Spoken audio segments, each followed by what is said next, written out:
Live షోకి తిరిగి స్వాగతం. చంద్రబాబుపై ఏపీ ముఖ్యమంత్రి శ్రీ చంద్రబాబు నాయుడు గారిపై కాపులకు నమ్మకం ఉందన్న ఎమ్మెల్యే శ్రీ తోట త్రిమూర్తులు గారి వ్యాఖ్యలతో ఏకీవిస్తారా అంటే 69% మంది అవునని, 31% మంది కాదన్నారు. ఇక జగదీష్ రెడ్డి గారు చెప్పండి, తమిళనాడులో తెలుగుకు సంబంధించిన వారు ఎంతమంది ఉంటారు, వారు ఎదుర్కొన్న సమస్యలు ఏమిటి?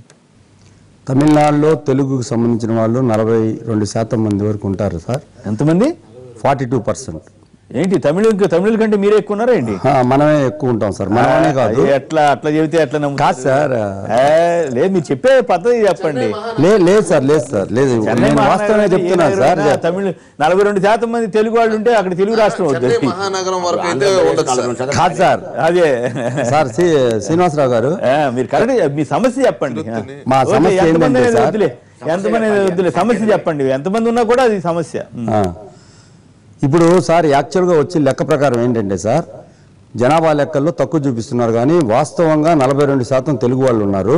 అదేవిధంగా 8% వరకు కన్నడం వాళ్ళు ఉన్నారు. ఉర్దూ వాళ్ళు అందరితో కలిసి 64% మైనార్టీస్ ఉన్నారండి, లింగ్విస్టిక్ మైనార్టీ పీపుల్. 36% మాత్రమే తమిళియన్స్ ఉన్నారు సార్ లెక్కల ప్రకారం.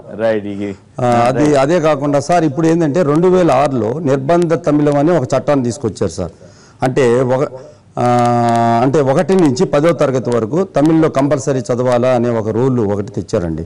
తెచ్చిన తర్వాత మేము ఎన్నో రకాల పోరాటాలు అవి చేస్తే ఆ చట్టాన్ని ఆచరణలో పెట్టకుండా సడన్గా వచ్చి 2016లో 2006కి 2016 వచ్చి 10 సంవత్సరాలు అయింది. కాబట్టి ఇప్పుడు 10వ తరగతిలో పరీక్షలు వారి మాతృభాషలో పిల్లలు చదువుకుంటే వాళ్ళని తమిళంలోని కంపల్సరీ మీరు ఎగ్జామ్స్ రాయాలి అని చెప్పేసి నిర్బంధ తమిళం చట్టాన్ని ప్రోత్సహిస్తున్నారండి. అందుకోసం మేము అన్ని రకాలుగా ఉద్యమాలు అయ్యి చేపట్టే ప్రయత్నంలో ఆంధ్రప్రదేశ్లో ప్రభుత్వం ఇక్కడ పట్టించుకోవాలని చెప్పి చంద్రబాబు నాయుడు గారి దృష్టికి ఈ విషయాన్ని తెచ్చాము. వినుడు తెలుగోడి గోడు అని చెప్పేసి ఒక భారీ ధర్నాన్ని ఇక్కడ నిర్వహించి, ఇక్కడున్న తెలుగు రాష్ట్రాలకు చెందిన ముఖ్యమంత్రులు తమిళనాడులో ఉన్న తెలుగు వారి బాధని పట్టించుకోవాలని చెప్పి ఒక కార్యక్రమం చేశాము. చేసిన తర్వాత అక్కడ జరిగింది ఏంటంటే అండి, ఇప్పుడు చంద్రబాబు నాయుడు గారు ఒక లెటర్ రాశారు.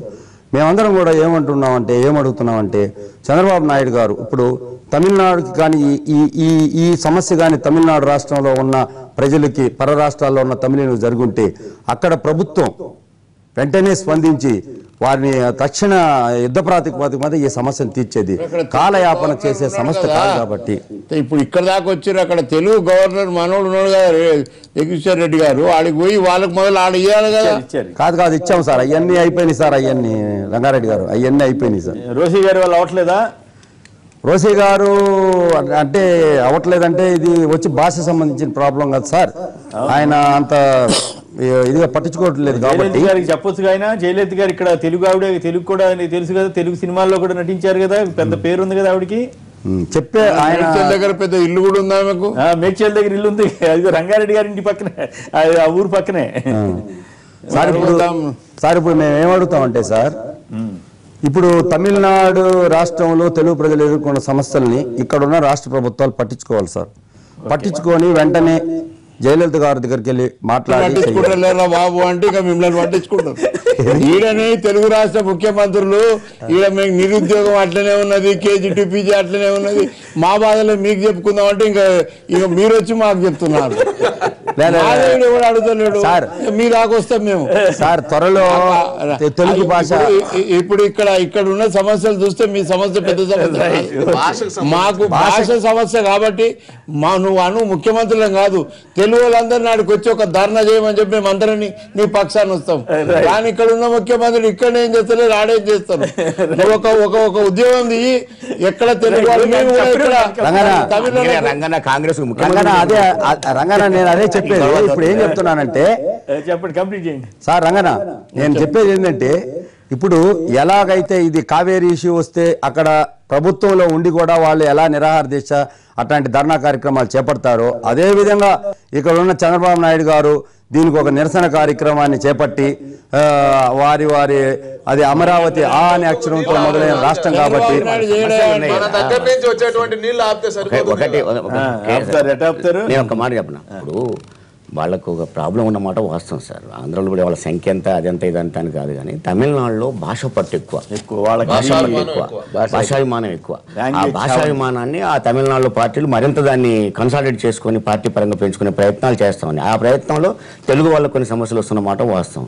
అదేవిధంగా మొన్న అప్పుడు చిత్తూరులో జరిగిన కాల్పులు, ఎర్రచందనం కాల్పులు, వాటి విషయాల్లో కూడా తెలుగుల మధ్య ఎక్కడ ఘర్షణ వస్తుందో అనేంత వాతావరణం కూడా క్రియేట్ అయ్యి ఉంది.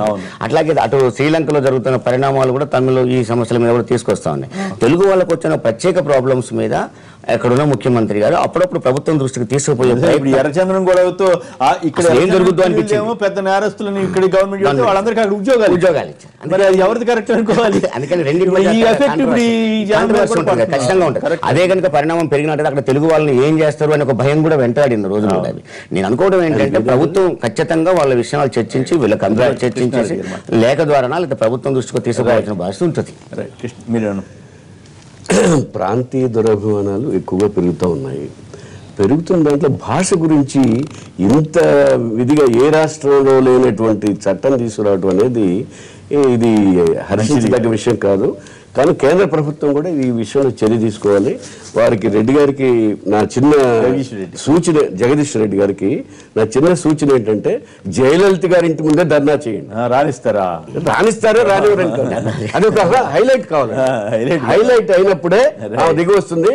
అది కూడా కావాలి. ఇందాక అనుకున్నాయి కదా, జయలలిత గారు తెలుగు పరిశ్రమలో ఎన్నో సినిమాలు చేశారు. అదిగా ఇంకా ఇందాక ఇంకోటి కూడా చెప్పారు, మేడ్చల్లో మరి తెలుగు రాష్ట్రాల్లో ఆమెకి ఇల్లు ఉండొచ్చు, ఇదంతా ఉండొచ్చు, కానీ మరి తెలుగు భాష గురించి ఆ విధంగా మాట్లాడడం బాగాలేదు. ఒక పెద్ద తీవ్రమైనటువంటి తీసుకురావాల్సిందే. నిజంగా ఆయన ఈ విషయాన్ని తీసుకొచ్చినందుకు వారిని అభినందించాల్సినట్టు. కానీ ఒకటి జగదీశ్వర్ రెడ్డి గారు అక్కడ ఆ యొక్క అసెంబ్లీలో కూడా తెలుగు మాట్లాడేటువంటి, తెలుగు కోసం మాట్లాడే మాత్రమే మాట్లాడుతుంటాడు. తర్వాత మొన్ననే భారతీయ జనతా పార్టీ కూడా ఒక సదస్సు నిర్వహించడం జరిగింది తమిళనాడులో. తెలుగు సంబంధించినటువంటి విషయంలో తప్పనిసరిగా జయలలిత గారు ఒక పాజిటివ్ మూడ్లో ఆలోచన చేయాలని చెప్పి అప్పీల్ పెట్టడం జరిగింది. ఇంకో విషయం తీసుకుంటారు తప్పనిసరి. అదే భారతీయ జనతా పార్టీ అంటే వెంకయ్యనాయుడు గారు, రమేష్ నాయుడు గారు తప్పనిసరిగా. ఇంకొక విషయం ఏంటంటే వెంకయ్యనాయుడు గారు వాళ్ళు హైదరాబాద్ లో ఉంటారు, ఒకసారి కలవపోయారా జగదీష్? సార్ పవన్ కళ్యాణ్ గారు ఆల్రెడీ మాకు ధర్నాకు వస్తానని చెప్పారు సార్. ఆయన వస్తే అప్పుడు ఎప్పుడు వస్తున్నాడు? కాదు సార్, యాక్చువల్ గా వస్తానని హైదరాబాద్ లో జగదీశ్వర్ రెడ్డి గారు మనకు ఆ రాష్ట్రానికి ఇచ్చిపుచ్చుకునేటువంటి అంశాలు చాలా ఉన్నాయి. ఇప్పుడు కూడా మనం ఇంకా కూడా మంచి నీళ్లు ఇప్పుడు ఇస్తున్నాం, ఇంకా కొన్ని పెంచాలన్నటువంటి ఆలోచనలో కూడా చంద్రబాబు నాయుడు గారు పత్రికల్లో చూసాం. అలాంటి పరిస్థితులు ఉత్పన్నం అయితే మాత్రం ఈ మంచి నీళ్ళ విషయంలో ఏ విధంగా వాళ్ళకి హెల్ప్ చేస్తున్నామో ప్రెజర్ చేయండి. ఒక్క నిమిషం. జగదీశ్వర్ రెడ్డి గారు, నీలం సంజీవ్ రెడ్డి గారు ఒక ఆఫ్రికా కంట్రీకి పోయింది. ఇట్లనే మన తెలుగు వాళ్ళదంతా గుడారం లెక్క గోల్గా కాంపౌండ్ పెట్టి కడితే దాన్ని విమర్శించాడు. You live like African, you live like this country కూడా వాళ్ళతో కలిసి మన భాషను భేదాలు లేకుండా చంద్రబాబుపై కాపులకు నమ్మకం ఉందన్న ఎమ్మెల్యే తోట త్రిమూర్తుల వ్యాఖ్యలతో ఏకీపిస్తారా అంటే 70% మంది అవునని 30% మంది కాదంటున్నారు. కాపుల విషయంలో రెండు పార్టీలు కూడా మేనిఫెస్టోలో పెట్టాయి, ఏమని కమిటీ వేసి చేస్తామని చెప్పారు, అదొకటి. కానీ ఇవాళ ఒక పెద్ద కాంట్రవర్సీ జీవో తీసుకొచ్చాడు ఆయన చంద్రబాబు నాయుడు కాపుల విషయంలో. అదేంటంటే బీసీ డిపార్ట్మెంట్ నుంచి ప్రత్యేకమైన కార్పొరేషన్ దాన్ని రిజిస్ట్రేషన్ చేయించాడు. ప్రత్యేకమైన ఫెడరేషన్ పెట్టి వాళ్ళకి నిధులు కేటాయించి అభివృద్ధి చేస్తే తప్పు కాదు, కానీ బీసీ డిపార్ట్మెంట్ నుంచి చేయించడం వల్ల నువ్వు బీసీలో కలపకుండా బీసీలో చేసినప్పుడు బీసీలో ఉన్న కాపులకు మాత్రమే వర్తిస్తుంది, తూర్పు కాపులకు పల్లినాటు కాపులకు. ఇప్పుడు ఏమవుతుంది, ఈ కాపులకేమో బీసీలకు కలిపినా అని చెప్తున్నాడు, అక్కడ బీసీలకేమో కలపలేదని చెప్తున్నాడు. ఇది చాలా పెద్ద ఘర్షణ తీసుకొచ్చే అవకాశం ఉన్నది. ఈ కాంట్రవర్సీ జీవో దాన్ని రైట్. ఎస్ఎంఎస్ పంపించిన వారందరికీ కూడా ధన్యవాదాలు. రంగారెడ్డి గారు, గట్టు రామచంద్ర గారు, అలాగే టీజీవి కృష్ణారెడ్డి గారు, రమేష్ నాయుడు గారు, జగదీష్ రెడ్డి గారు, అందరికి కూడా ధన్యవాదాలు. ఇది నేటి వార్త. ఈరోజు పెదకూరుపాటి శాసనసభ్యుడు కొమ్మాలపాటి శ్రీధర్ గారి పుట్టినరోజు, వారికి జన్మదిన శుభాకాంక్షలు. వారు రెండోసారి శాసనసభకి ఎన్నికయ్యారు, గుంటూరు జిల్లా నుంచి ఎన్నికయ్యారు. శ్రీధర్ గారు నమస్కారం. హలో శ్రీధర్ గారు. హలో శ్రీధర్ గారు నమస్కారం. జన్మదిన శుభాకాంక్షలు. నమస్కారం. బాగున్నారా? బాగానే ఉన్నాను సార్. ఓకే, జన్మదిన శుభాకాంక్షలు. ఏమిటి మీ రాజకీయం మీద మీ సంక్షిప్త కామెంట్ ఒకటి చెప్పండి. ఎట్లా ఫీల్ అవుతున్నారు? బాగుందా? ప్రజాసేవ బాగా చేయగలుగుతున్నారా? ప్రజాభిమానం లేదు ఏం చేయలేం కదా. ప్రజల అభినందన ఆశీస్సులు ఉన్నంతకాలం ప్రజల్లో నాయకుడిగా ముందుకెళ్తూనే ఉంటాం. Very good. ప్రజాసేవ బాగా చేయగలుగుతున్నారా అంటున్నాను. అంటే చేయాలి అని మనసులో ఉన్నప్పుడు తప్పనిసరిగా ఏదో విధంగా చేయటమే. రైట్. అన్నీ ఒక్కోసారి అనుకూలం వస్తే ఒకసారి అనుకునేపోవచ్చు. ఏదన్నప్పుడు కూడా మన మానసిక పరిస్థితులను దృష్టిలో పెట్టుకుని మనస్సాక్షిగా పనిచేసుకుంటూ ముందుకెళ్తాం. Good good good. అందుకే రెండోసారి కూడా ఎలక్ట్ అయ్యారు. డెవలప్మెంట్ యాక్టివిటీస్ కూడా బాగా చేస్తున్నారు. బాగానే ఉందండి. ఓకే. మీకు కూడా జన్మదిన శుభాకాంక్షలు మా తరఫున. కృష్ణారెడ్డి గారు.